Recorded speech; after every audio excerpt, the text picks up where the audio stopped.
3 semaines entières de travail, une dizaine de techniciens, 2 nacelles mobilisées.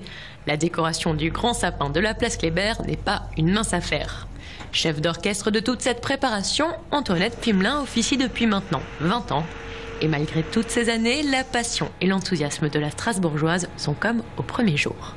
Ce qui est extraordinaire, c'est d'une part de cette espèce de corps à corps avec un géant, et puis d'essayer d'imaginer, parce qu'on estime quand même en petit, d'imaginer du sol ce que donnera un décor sur cet arbre-là, sachant que le but c'est de créer de la magie pour tous les visiteurs, les Strasbourgeois bien sûr, mais pour tous les visiteurs. Donc le pari est vraiment difficile, mais mon Dieu que c'est magnifique. Cette année, 40 nouveaux décors viendront orner le grand sapin. Pas moins de 75 000 lucioles enroulées autour des branches, une horde de rennes gambadant dans les épines et les fameuses boules de Saint-Louis, devenues la marque du sapin strasbourgeois. Des décorations dessinées en amont par des artistes locaux et qui épousent parfaitement la forme du conifère, même si cette année, il présente un léger défaut. C'est la vérité.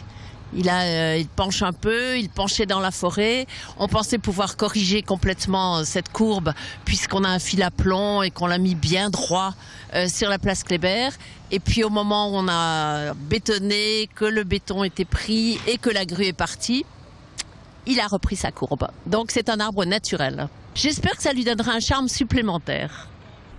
À 10 jours de l'inauguration du marché de Noël, électriciens, bûcherons et grimpeurs s'activent autour du géant de 31 mètres. Chaque élément de décor mesure entre 1 mètre et 1,50 m. Tout est affaire de proportion, selon Antoinette Fimelin. On rajoutera quand même une bonne dose d'imagination et de créativité.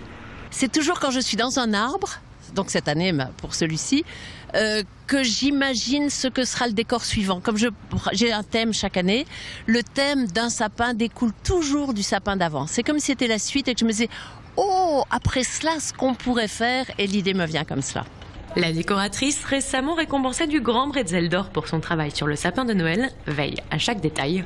Le résultat final sera visible le 29 novembre dès l'illumination du géant de la place Kléber.